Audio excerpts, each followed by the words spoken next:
Hello bachcho, let's read this given question. So the given question says that three semiconductors are arranged in increasing order of their energy gap as follows. The correct arrangement is तो देखिए बच्चों हमें बोला गया है कि हमारे पास तीन सेमीकंडक्टर है उनको increasing order of energy gap में अरेंज करना है और उसके लिए हमारे पास 4 ऑप्शंस गिवन है तो हमें उस ऑप्शन में से करेक्ट आंसर फाइंड आउट करना है। तो इस क्वेश्चन को सॉल्व करने के लिए हमारा की कंसेप्ट क्या रहेगा? Key concept to solve this question is, अब हमें क्या बोला गया है कि ये तीनों सेमीकंडक्टर है और इनके इंक्रीजिंग ऑर्डर में हमें जो एनर्जी गैप की इंक्रीजिंग ऑर्डर है उसमें हमें इसे सिलेक्ट करना है या अरेंज करना है। तो अब की कंसेप्ट हम देख लेते हैं। की कंसेप्ट में हम क्या लिखेंगे कि जो सेमीकंडक्टर होते हैं उनके जो एटॉमिक नंबर होते हैं, अगर मान लीजिए उनके ज्यादा एटॉमिक नंबर है, हायर एटॉमिक नंबर, तो उनकी आयोनाइजेशन एनर्जी क्या होती है? कम होती है। मतलब जो है एनर्जी गैप वो रिड्यूस हो जाती है जैसे जैसे एटॉमिक नंबर इंक्रीज होता है। तो हम यहाँ पे क्या लिख सकते हैं? Energy gap reduces, energy gap is less for more atomic number।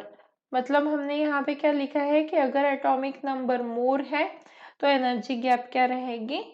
कम रहेगी, क्योंकि सेमीकंडक्टर्स के जैसे एटॉमिक नंबर बढ़ रहे हैं उनके आयोनाइजेशन एनर्जी कम होती है। तो हम ये पॉइंट लिख लेते हैं, semiconductors having semiconductors having higher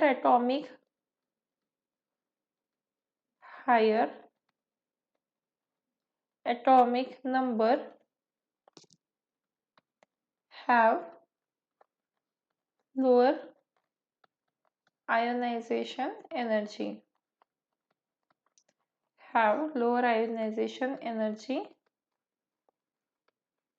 which means क्या हो गया कि उसकी जो एनर्जी गैप है वो भी कम है। So less energy gap.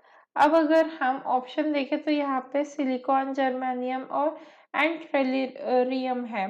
तो इन सब के हम क्या कर लेते हैं? एनर्जी गैप की वैल्यूज देख लेते हैं। जैसे हमें सिलिकॉन और जर्मेनियम के तो पता होती है, तो सिलिकॉन के लिए एनर्जी गैप कितनी है? अगर हम सिलिकॉन की बात करें तो हमारी एनर्जी गैप की वैल्यू कितनी होती है फॉर सिलिकॉन? 1.1 ईवी। अब वैसे ही अगर हम जर्मेनियम की बात करें तो जर्मेनियम की कितनी होती है हमारी एनर्जी गैप? जर्मेनियम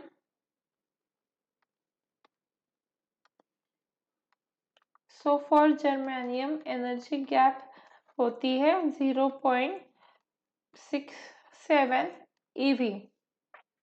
और वही हमारा जो टेलुरियम है उसकी एनर्जी गैप होती है,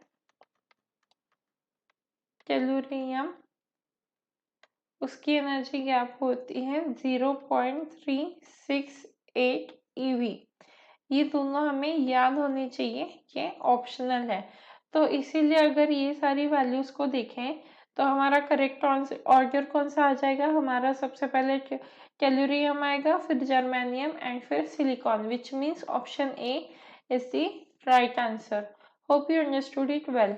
बेस्ट ऑफ लक।